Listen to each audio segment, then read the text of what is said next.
of the West Midlands. Rakeem Omar at breakfast. BBC Radio WM. With the World Cup coming in Qatar, LGBTQIA+ issues in football, to be honest, they're a hot topic right now. So we wanted to look at some of the teams tackling that right here in the West Midlands. New sessions have launched in Birmingham to get people from the community playing football. And they're called Football for All. And they'll run every week for the next 6 months after funding from Birmingham Pride. It's organised by the community club Birmingham Blaze. Megan Jones, our reporter, went down to one of the new sessions to find out, how does this all work? Hi there, my name is John-Paul Kesseler and I'm co-chair of the Birmingham Blaze LGBTQ community football team. There's something special and different about tonight's training session, isn't there? Yeah, it's the first of our Football for All 3 sessions. We want to get as many people in the LGBTQ community interested in playing football as we can. Not everyone had the ability when they were younger to join football teams, to get involved at school because they faced some homophobia or some bigotry or saw it and didn't think it was going to be for them. And so we're putting on these sessions to get as many people as we can invested in the game as we are, so they can enjoy the same experiences we have, and so we can grow as a club, grow as a community, and all have fun together. How important is it that on a Wednesday evening people can come together and do this? It's incredibly important, like in every kind of aspect you can think of.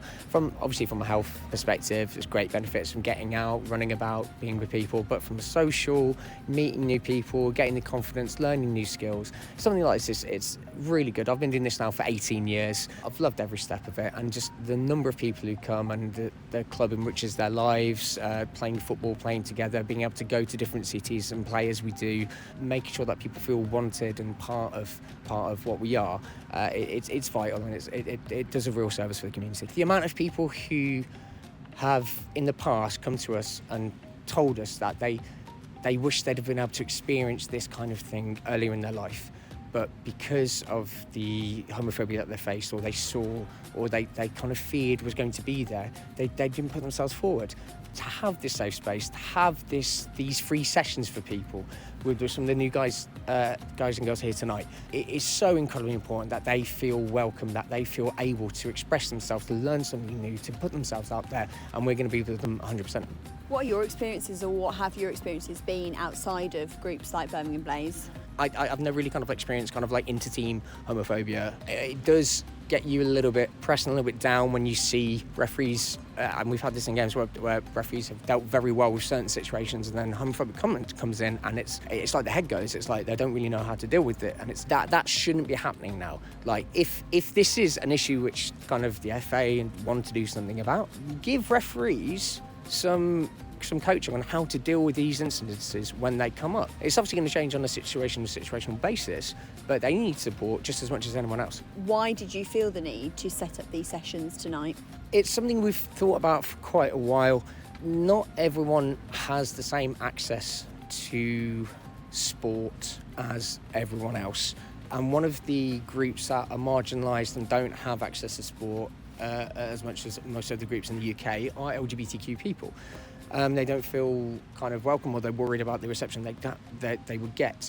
Groups like ourselves, groups like the Bulls, who are the rugby team here in Birmingham, groups like the Swifts, who are the running group, LGBTQ running group here in Birmingham, they serve a really important purpose, that people can meet other people like them who are into the same kind of sports and activities as they are, and build not just a social network but a safety network, knowing that they're going to be safe there. These sessions are incredibly important because they allow people to know that, yes, I can do that too. I'm not going to be excluded, I'm going to be welcome, and I'm going to try it for myself. These Football for All sessions come during Rainbow Laces Month as well, don't they? Yes, with the World Cup coming in with Qatar, the Rainbow Laces really has kind of a bigger meaning this year. It angers me, and I think it angers a lot of LGBTQ people. The World Cup should never have gone to Qatar. The World Cup should never be in a country in which you can literally be put to death for being gay. That's just not right. But further than that, you've got figures like David Beckham, who is supposed to be this kind of all-welcoming, all fantastic, lovely, lovely bloke, taking money from the Qatari government to sell this. Like, how is that helping the communities here in the UK? How is that helping the LGBT communities in the Middle East who desperately need our allyship and support? I'm not going to pretend I'm not going to watch the World Cup. I'm going to watch the World Cup. I'm going to watch the World Cup with England. I'm going to watch Harry Kane wearing that rainbow armband with pride, love him for it, and I'm going to be supporting the team as much as I can. But it is going to be with a slightly sour taste in the mouth, and hopefully, touch wood, who knows, people learn from this and we don't make the same mistakes again. Absolutely. And if you want to find out more, you can search Birmingham Blaze on Twitter, Facebook and Instagram to find out more information. Breakfast with Rakeem Omar On BBC Radio WM.